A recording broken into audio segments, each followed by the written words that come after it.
She's been called the bravest player in tennis, but that has little to do with her performance on the court.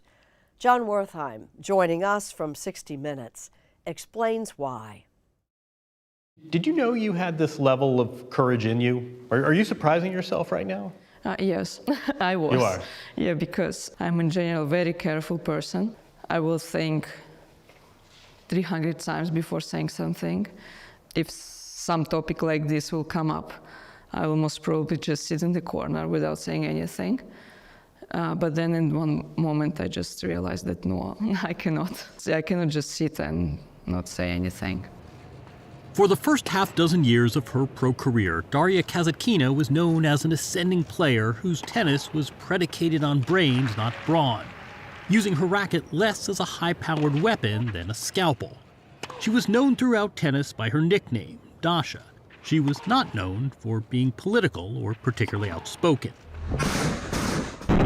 Then, in February 2022, Russia invaded Ukraine. Чего ты сейчас больше всего хочешь? And she condemned her country for it. Чтобы закончилась война. Ну, я не представляю, что они переживают. Это вообще полный кошмар. 2 years ago, you had called Russia's invasion of Ukraine a full-blown nightmare. How do you see that nightmare ending now? I don't know, honestly. I don't see the end right now. It seems like it's stuck in one spot and doesn't go anywhere. All I want is to finish as soon as possible. Like a hell of a situation. And it's been too long. Хочешь быть геем?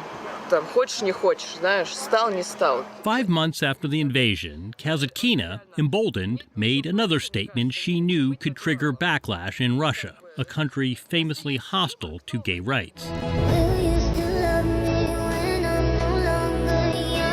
She was in a relationship with another Russian athlete, Natasha Zabiako, a former Olympic skater. When you decided to come out and announce your relationship with Natasha, you did it on social media. What was the reaction as you perceived it?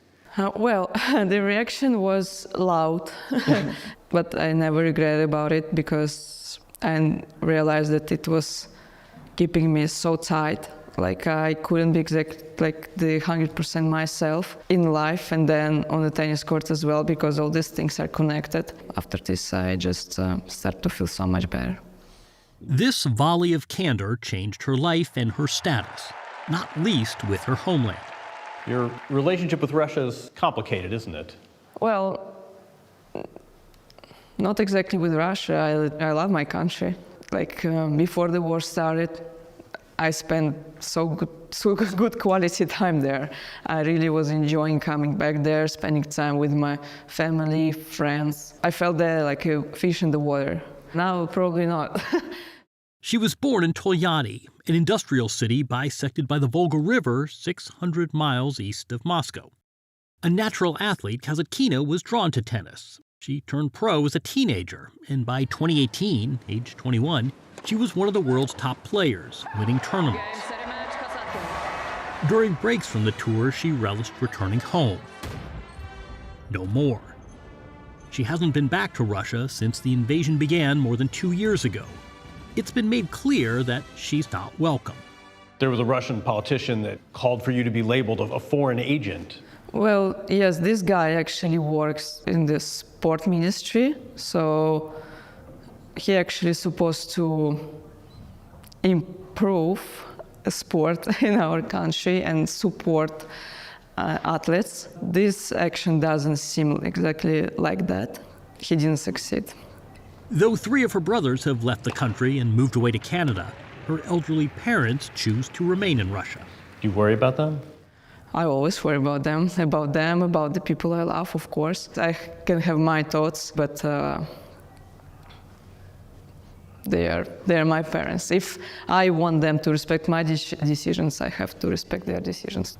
Now 27, she hopscotches the globe from tournament to tournament. But with no real base, she lives out of suitcases, putting in training blocks when and where she can. She is simultaneously a tennis star You have to find the balance. and a tennis nomad. Your passport gets a lot of stamps. You go to a lot of places. So much. Many visas, many stamps. One week it's Dubai, One week it's this tennis academy in Spain, where we met her in April during a rare off week. Basically, for me, the best day off is when I don't have a plan for a day, where I can just do whatever I feel in the certain moment. But she's not alone. She and Zabiako go everywhere together, leading the kind of open life they feel they could not in Russia. So she slid into your DMs? That's how you met? Yeah, and pretending like she loves tennis and she knows. I know it a little bit. Now more. Now much more, yeah. Now you're traveling the circuit, just like Dasha is. Yeah, and I didn't miss one game since we met, actually. Cooking with Dasha and Natasha. To chronicle their journey, literally and metaphorically, and perhaps to find some sense of place, they produce a popular video series on YouTube.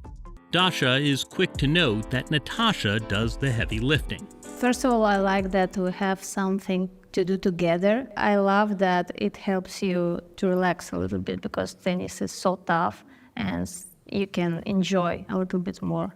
But Kasatkina also confronts weightier topics. When Russian opposition leader Alexei Navalny died suspiciously in February, Kasatkina showed solidarity with Navalny's widow. He wanted to show that he's not scared, he's not afraid, and that people don't have to be afraid. That was very brave for him. Maybe too brave that he had to pay. The payment was too high. Do you fear what the Russian government might do to you and your family? Well, so far, I think I didn't cross this line to do so that they can do something, so I hope not. You think there's a line that you know not to cross? There's always a line. She hasn't ruled out returning to Russia. In fact, she is eager to. Constant feeling of missing your home. But first, she says, there are conditions the country would have to meet. Obviously, war has to end, and the few laws has to be changed. Homophobic laws you're Yes, talking they about. has to be changed in order for me to feel safe going back. I'm missing my home, and one day I want to come back. When this day will come, nobody knows. But I will wait for it. Like when I was a kid, I wish that I can do, when I will grow up, can do the right things. So, seems like I didn't betray that small girl. You've done right by that little girl. Yeah, I hope so. Kasatkina's activism has not exacted a price on her tennis. She's playing as well as ever. And she resists any suggestion she is following in the tradition of Billie Jean King, Arthur Ashe, and Martina Navratilova, tennis players who use their platforms to highlight injustice. But her moral courage has been deeply affecting to her partner. I'm proud of Dasha, not only because of this, but I'm proud of her every day, even in bad days. Doesn't matter. I'm proud of you every day, every single day. I'm proud of you too. But you both made a decision that I think a lot of people agonize over. It doesn't sound like either of you have any regrets about the way you've come out and led your life and conducted yourself these last 2 years. Yeah, zero regrets. Zero regrets. As for her message to fellow Russians, Daria Kasatkina says it's quite simple. Don't be scared. Everything's gonna be all right. Sounds a lot like Navalny's message. Yeah, I really believe that love and kindness will win at the end.